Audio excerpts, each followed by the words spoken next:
امیدوارم که در روز قیامت ما همدیگر رو ببینیم. دیگر یگان چیز در چند برنامه گفتم که من دیگر درباره اون کس یگان چیز گفتن دیگر نمیتونم. مرگ ناگهانی بهرام غفوری در زندگی و دنیای شما چی تاثیرات گذاشت؟ تا حال باور نمیکنم که دیگر اون کس با من نیست. کسش تو رو میپرسه که امین اولین مخلص تو کی است؟ بگو اولین مخلص من بهرام غفوری است. اون کس تو رو 100% میفهمد که باید این من نمیخواندم خیلی خواندم این گپ دروغه. من میتونم رو آتش بزنم. تلفن را دهید و آخرین اسمسی که به عاشقت نوشته ای ما خونیم. هر جا میری سراغت را میگیرم، اگر بخواد برای تو میمیرم. با فرهنوزی سراینده یعنی فرهنوز شرف و بخشیده راست است؟ چرا با او این سرود رو بخشیده؟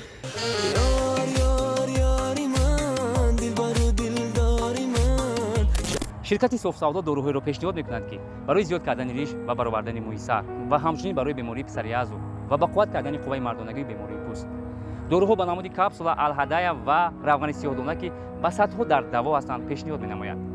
داروهای بتیا، پروتئین و گنرهای سوف سودا به درد شما حتما دوا می‌بخشند. دستافکا به همه شهرهای روسیه از 3 ساعت تا 5 ساعت. از نام کانال مهراب پرو سلام فرستید، زکات کنید و تخفیف الهی رو به دست آورید. تلفن برای تماس در روی اکران. یک سلامی گرم بهر یکایک شما تماشاچیان عزیز و پادپیچکانی فعال بسیار هم خوبی کانال مهراب پرو. اینک برنامه روبرو در روبروی شما من قرار دارم. رستم عظیمی مهمانی برنامه ما این نوبت میدونید کی است؟ یکی از پرجلوترین ستاره های نوتکرار کشور، اونه که ما رو در ایامی بسیار هم پرشور و شری سرود و ترانه ترک کرد. میدونید کیست؟ یکی از اعضایان خانواده شادروان بهرام غفوری، بلال غفوری مهمانی برنامه ما هستند. بلال جان شما رو به برنامه روبرو خوش آمدید میگویم.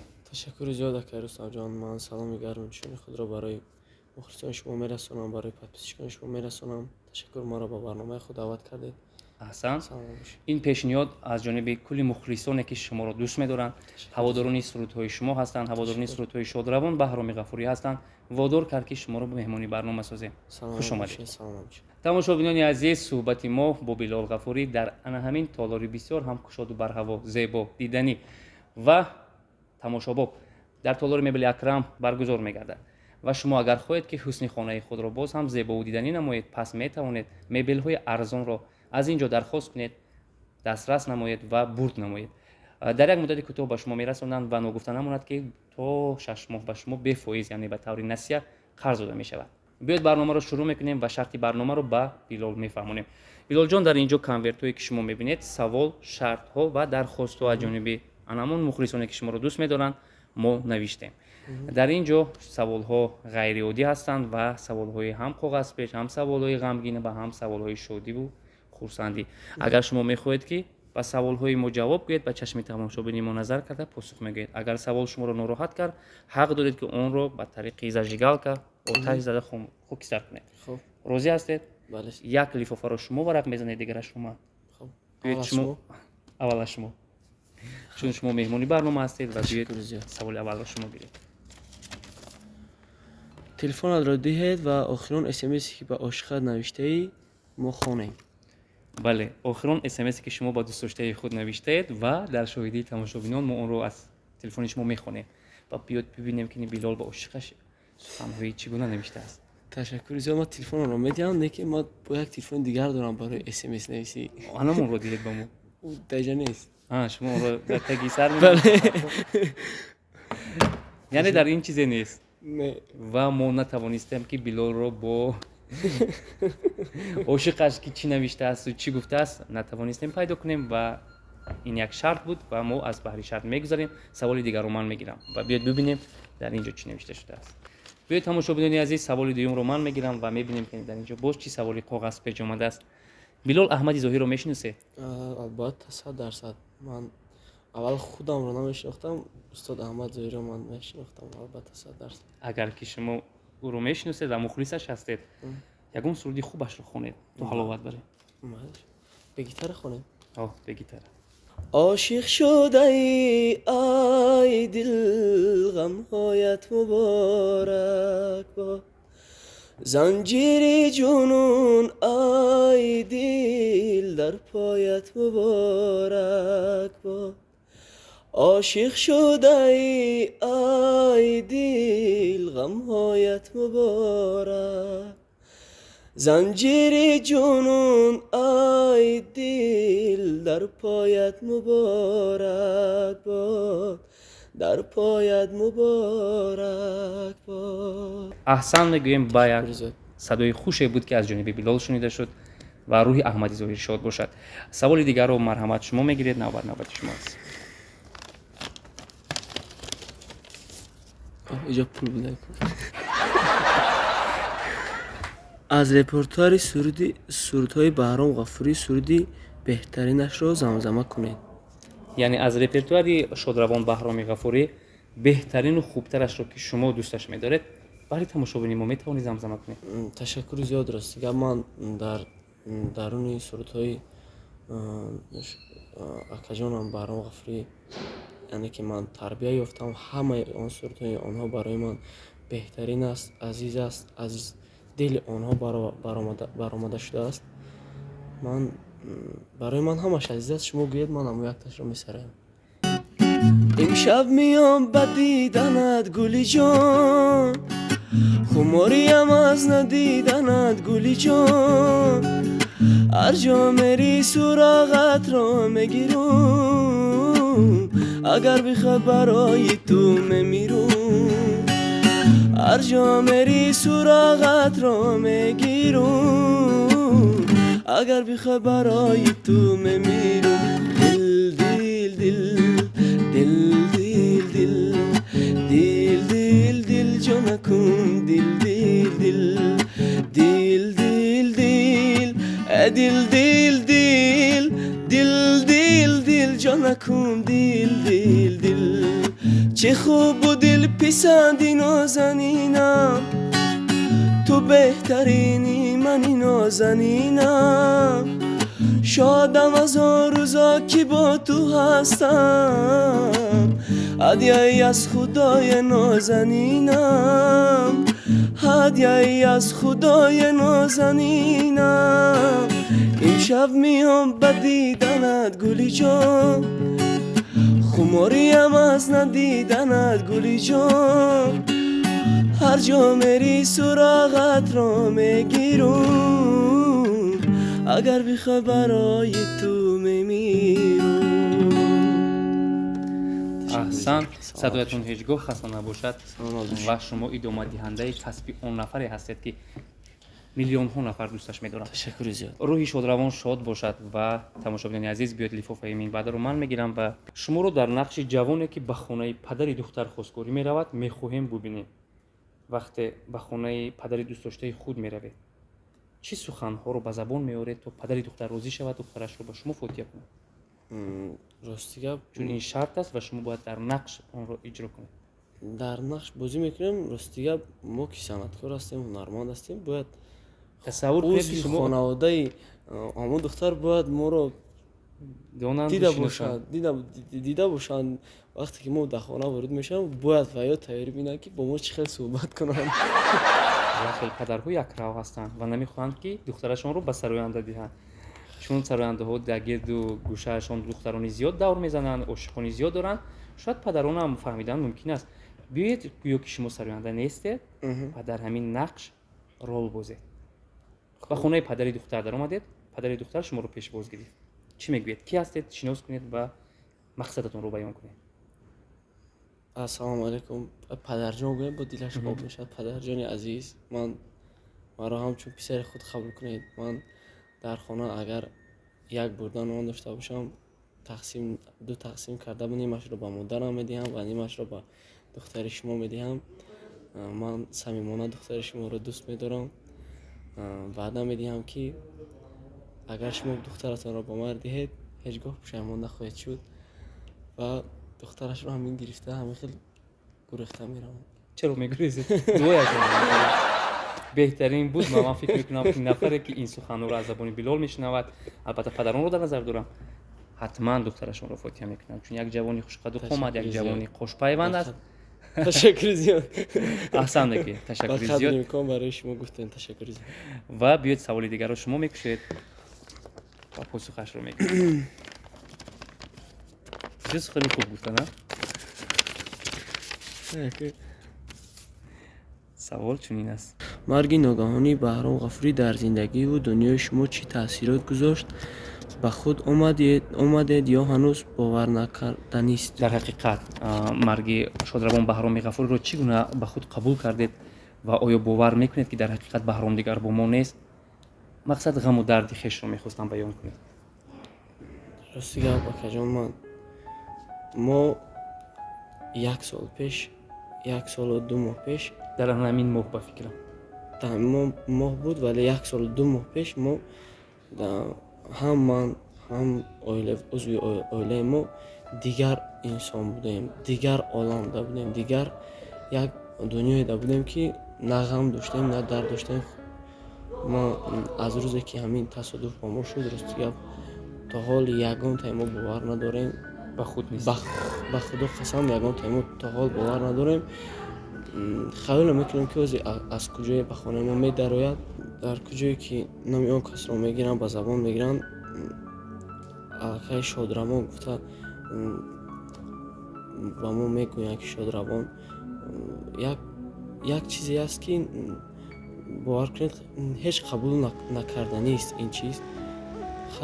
ман аз худо умед дорам ки дар рӯзи қиёмат мо ҳамдигарро бубинем. Дигар ягон чизе дар чанд барнома гуфтам, ки ман дигар дар бораи он кас ягон чиз гуфтани дигар наметавонам. худованд насиби морам хеле дар тақдири насиб чунин будааст. бале. рӯҳашон шод бошад ва биёед саволи мебаъдаро варақ мезанем ва боз мебинем чӣ савол омадааст. тамошобинони азиз, кадом сухан ё савол чунин аст: кадом сухан ё панди Баҳроми Ғафурӣ ҳамеша ёдат мондааст ва ҳеҷ гоҳ фаромӯш намекунӣ он суханро? рости гап ба мо бисёр савол медиҳанд. Вақте Баҳром Ғафурӣ зинда буд, шумо кам ба чашми мардум метафтед. Рости гап вақте ки бо он мегаштӣ, дигар дар назари ту на як мусиқӣ мехости ки зур шавӣ, ҳаракат кунӣ. худ он ки он зур буд, ба ҳамроҳи он мегаштӣ, худатро зур тасаввур мекардӣ.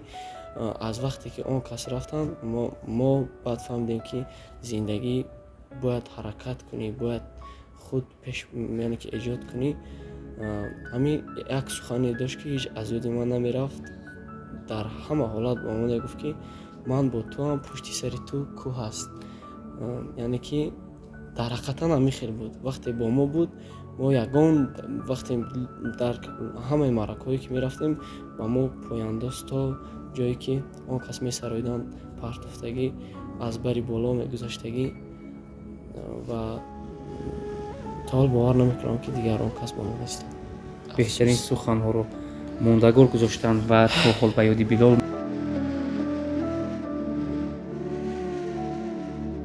мезанад. дар ҳақиқат дарднок аст вақте дар бораи Шодравон гап мезанем ё ки ҳарфе мезанем. ва сабри ҷамил бори дигар ба шумо мегӯем ва биёед барномаро идома медиҳем. боз мебинем бо чӣ савол омадааст. марҳамат, саволи дигарро шумо мегиред.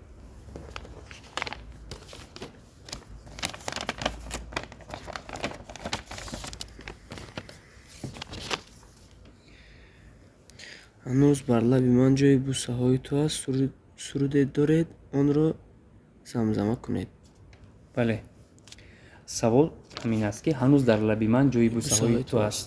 метавонед баҳри тамошобини мо ҳанӯз бар лаби ман, ҳанӯз бар лаби ман, ҳанӯз бар лаби ман, ҳанӯз бар лаби ман ҷои бусаҳои ту аст, ҷои бусаҳои ту аст, ҷои бусаҳо.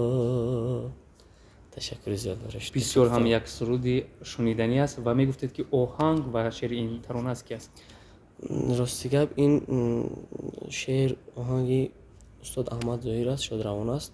ин ба тарзи дигар хонда шудааст ва инро Шодравон Баҳром Ғафурӣ инро ба тарзи замонавӣ карда буданд, дар як маҳфиле хонданд ва آن را ناتمام گذاشته رفتم و این را من ادامه دادم و برای مخلصان خود، برای مخلصان شادروان احمد زهیر و هم بهرام غفوری خواندم، پیشنهاد کردم. تشکر، احسن میگیم. و تماشابینان عزیز، بیایید سوال دیگر رو من میگیرم و میبینیم باز در این لفافه چی نوشته شده است. بلال غفوری اسلوبی سرودخوانیتون به شادروان بهرام غفوری سخت مانند است. چگونه پیروی کسبی امکت گشتی؟ از خوردی یا اینکه کلان شدی بعدا؟ همین رو میخواستیم فهمیم. من یک سوال از شما میدهم. وقتی که شما راوی هستید، از خوردی یگان اکاتان یا که امکاتان یگان راوی در تاجیکستان است، نه در تاجیکستان بلکه در دیگر ملت آن را دوست می‌دارند که حرمت می‌کنند. شما پیروی آن نمی‌شوید. وقتی آن را من راستیگه در دنیا همین تولد شدم، فقط آنها را دیدم، صنعت آنها را دیدم. تا حال من تا جان در بدن دارم، برای هم مخلصان شادروان بهرام غفوری میخوانم و هم برای مخلصان خود میسرایم و 100% من مکتبی بهرام غفوری هستم. تشکر زیاد. و سوالی بود که شما پاسخش رو گفتید. خطا نکنم انتخابی لفافه دیگر از جانب شما میشود. مرحمت.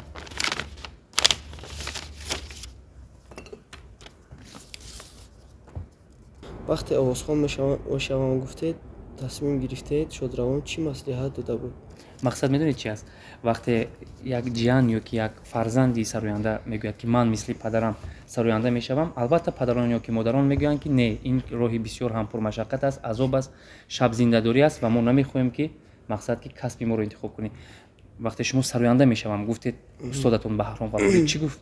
چی مصلحت داده بود؟ راستیگه وقتی که من خود میخواندم، وقتی که امکم در یک سر دسترخوان میشتیم، وقتی اون میگفت زمزمه کن، من بسیار هیجان میشدم، زمزمه نمیکردم از ترس که من در پیش آن خطا نکنم. گفتم زمزمه نمیکردم. بعد یک روز خود تنها نشسته بودیم و گیتار رو با من داد و گفت بی سرای همین. من گفتم که راستیگه من نمیتونم سرای ده. گفت بخوان. گفت بعد وقتی من گیتار رو گرفتم زمزمه کردم، گفت که کسش تو رو میپرسه که امین اولین مخلص تو کی است؟ بگو اولین مخلص من بهرام غفوری است.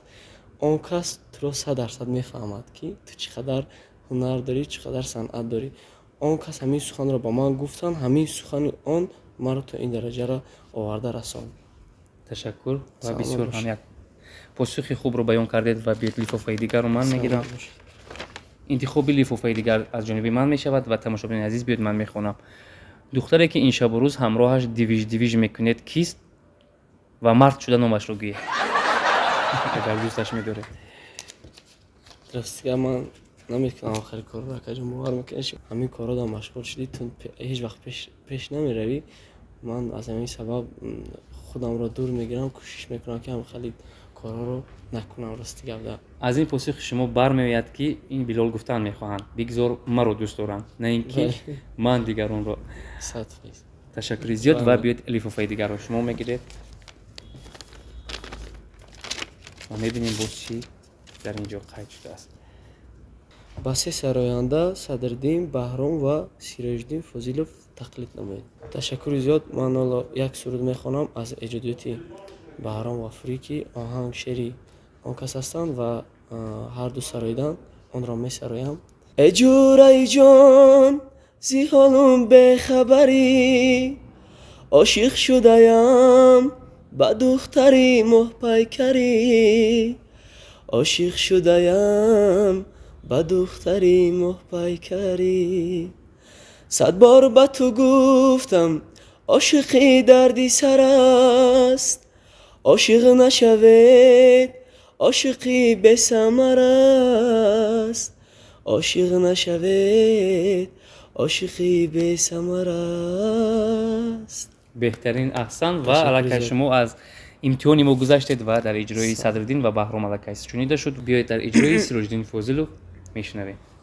آه ما در کجایی، جدایی و جدایی، ای وای خدا وای دلم، دردی تو را بگیرم زی دوریت بمیرم. آه مادر کجایی.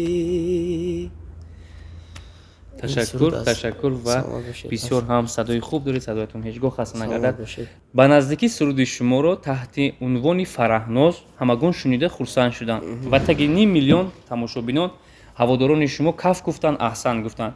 این سرود رو بسیاری ها در تگی کامنتاری نوشتند که با فرهنازی سراینده، یعنی فرهناز شرف و بخشیده. راست است؟ چرا با او این سرود رو بخشیده و دیگر فرهنازها باشند مثال آوردند که گویا این سرود رو شما مخصوص با آنها خوانده؟ میخوام حقیقت همین ها رو از زبان شما شنویم. نه من راستی برای یگان فرهناز برای همه فرهناز ها خواندم، لیکن مخصوصا برای یگان فرهناز نخواندم. راستی این تولید این سرود راستی من سرود رو ایجاد کردم، شعرش رو نوشتم و در جای همون نام گلاندام گذاشته بودم و در خانه‌مو با همراهی عضو خانواده گفتم همین گلاندام و که پدرم گفتن که سرودی گلاندام امکت خوانده است. اول گفته که دی خودت گلاندام تو میتونی که یگان نام دیگه گذاری با یک جای همین سرودی همین نام فرهناز رو خیلی همین قدر نام‌های دخترها بسیار هستند، این منوی فرهناز به زبان شما اومد. فرهناز شاید یگان عاشق هست. نه یگان عاشق نیست. راستی نام فرهناز با فکر من نامی زیبا است، 100% نامی یعنی که دلکش است. من از همین سبب سرودی فرهناز رو خواندم و باز هم میگویم که برای همه فرهنازها خواندم، نه اینکه به اون کس این سرود رو من نبخشیدم. تشکر میگیم. خوشبخت آن فرهنازهایی هستند که این سرود با آنها سراییده شده است. یار یار یاری من، دلبر و دلداری من، شب و من و یادی من، وای فرهناز. تماشابینان عزیز، لفافه آخرین مانده است و البته نوبتی بلال است. بیاید ببینیم که باز چی سوالی سحرناک در آنجا نوشته شده است.